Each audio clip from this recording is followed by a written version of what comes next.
বাংলাদেশে প্রতি বছর প্রায় ৪ থেকে ৫ লাখ মেট্রিক টন আনারস উৎপাদন হয়। আমাদের পাহাড়ি এলাকা আর অনেক সমতল জায়গায় এই আনারস চাষ করা হয়।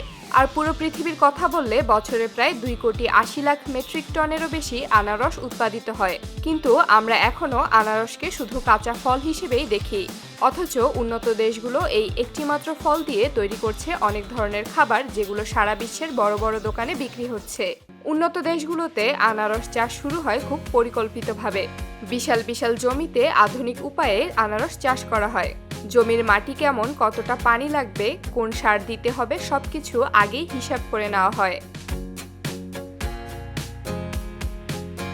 এই আনারসগুলো সাধারণত বাজারে না গিয়ে সরাসরি চলে যায় বড় বড় কারখানায়। সেখানে আনারস দিয়ে নানা ধরনের খাবার তৈরি করা হয়। জানলে অবাক হবেন, শুধু পাহাড় বা সমতল জায়গাতেই নয়, এখন মরুভূমির দেশগুলোতেও আনারস চাষ হচ্ছে। ইরান, সংযুক্ত আরব আমিরাত আর মধ্যপ্রাচ্যের কয়েকটি দেশ গরম বালুর মাঝেই আনারস ফলাচ্ছে। সেখানে খোলা মাঠে নয়, কাঁচ বা প্লাস্টিক দিয়ে ঘেরা বিশেষ ঘরের ভেতরে আনারস চাষ করা হয়, যেখানে তাপমাত্রা আর পরিবেশ নিয়ন্ত্রণে রাখা যায়। এই জায়গাগুলোতে আনারস গাছে পানি দেওয়া হয় বিশেষ পদ্ধতিতে। পাইপ দিয়ে ফোঁটা ফোঁটা করে সরাসরি গাছের গোড়ায় পানি আর খাবার দেওয়া হয়।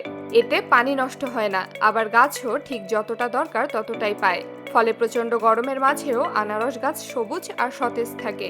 এক সময় যেখানে ঘাস জন্মানো কঠিন ছিল, এখন সেখানে টন টন আনারস উৎপাদন হচ্ছে। তুরস্কে আনারস চাষের চিত্র আবার একটু আলাদা। সেখানে মাইলের পর মাইল জমিতে বড় বড় ট্রাক্টর দিয়ে জমি তৈরি করা হয়। চারা লাগানোর কাজও মানুষ হাতে করে না, বিশেষ মেশিন দিয়ে খুব দ্রুত আর ঠিকঠাকভাবে হাজার হাজার আনারসের চারা লাগানো হয়। এমনকি গাছে সার দেওয়া বা পোকা মারার কাজেও ছোট উড়ন্ত ড্রোন ব্যবহার করা হয়। ফসল তোলার সময় বিশাল মেশিন মাঠে নামে। এই মেশিন মাটি থেকে আনারস তুলে নেয়, উপরের কাঁটাযুক্ত পাতা কেটে ফেলে আর ফলগুলো সরাসরি ট্রাকে তুলে দেয়।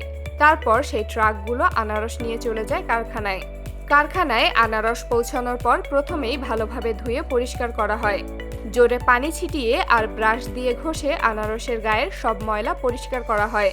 এরপর শুরু হয় সবচেয়ে চমকপ্রদ কাজ।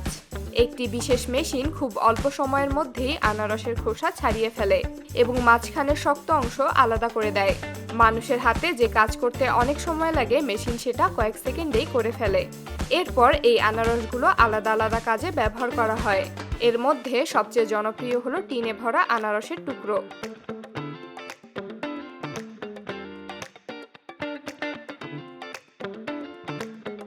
বিদেশে মানুষ কাঁচা আনারস কাটার ঝামেলা নিতে চায় না, তাই আগে থেকেই কাটা পরিষ্কার করা আনারস তারা বেশি পছন্দ করে।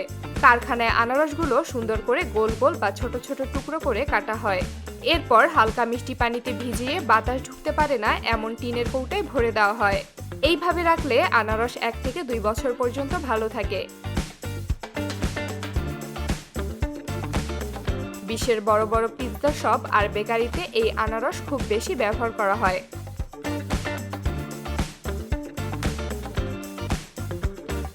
আনারস দিয়ে জুসও তৈরি করা হয়। বড় মেশিন দিয়ে আনারস চিপে রস বের করা হয়। এরপর সেই রস ভালোভাবে পরিষ্কার করে এমনভাবে গরম করা হয় যেন স্বাদ নষ্ট না হয়, কিন্তু অনেক দিন পর্যন্ত ভালো থাকে।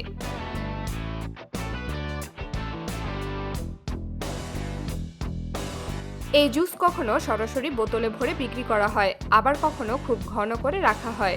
এই ঘন জুস পরে বড় বড় কোম্পানি কিনে নিয়ে নিজেদের পানীয় তৈরি করে।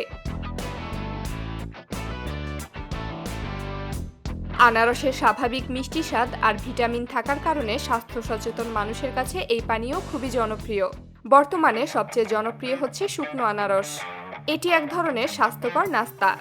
আনারস পাতলা করে কেটে এমন মেশিনে শুকানো হয় যেখানে ভেতরের পানি বের হয়ে যায়, কিন্তু পুষ্টিগুণ থাকে। এই শুকনো আনারস খেতে মচমচে হয়, অনেকটা চিপসের মতো। বিদেশে মানুষ কাজের ফাঁকে, ভ্রমণের সময় বা হালকা ক্ষুধা লাগলে এই শুকনো আনারস খায়। এতে আলাদা করে চিনি মিশানো থাকে না, তাই যারা ডায়েট করেন তাদের কাছে এটি খুব পছন্দের খাবার। শুধু এই শুকনো আনারস দিয়েই এখন অনেক দেশ হাজার হাজার কোটি টাকার ব্যবসা করছে। আনারস দিয়ে এখানেই শেষ নয়, আনারস থেকে জ্যাম, জেলি তৈরি হয়। এমনকি যে অংশগুলো ফেলে দেওয়ার কথা সেগুলো থেকেও মূল্যবান উপাদান বের করা হয়। উন্নত দেশগুলোতে আনারসের কোনো অংশই নষ্ট করা হয় না, সব মিলিয়ে যে আনারসকে আমরা শুধু একটি সাধারণ ফল বলে মনে করি, সেই আনারস আজ আধুনিক প্রক্রিয়াজাতকরণের মাধ্যমে সারা বিশ্বের খাবারের বাজারে বিশাল জায়গা করে নিয়েছে। আমাদের দেশেও যদি ভালো সংস্করণের ব্যবস্থা আর আধুনিক কারখানা তৈরি করা যায়, তাহলে আনারস শুধু ফল হিসেবে নয়, প্রসেস করা খাবার হিসেবেও বিদেশে পাঠিয়ে আমরা ভবিষ্যতে হাজার হাজার কোটি টাকা আয় করতে পারি।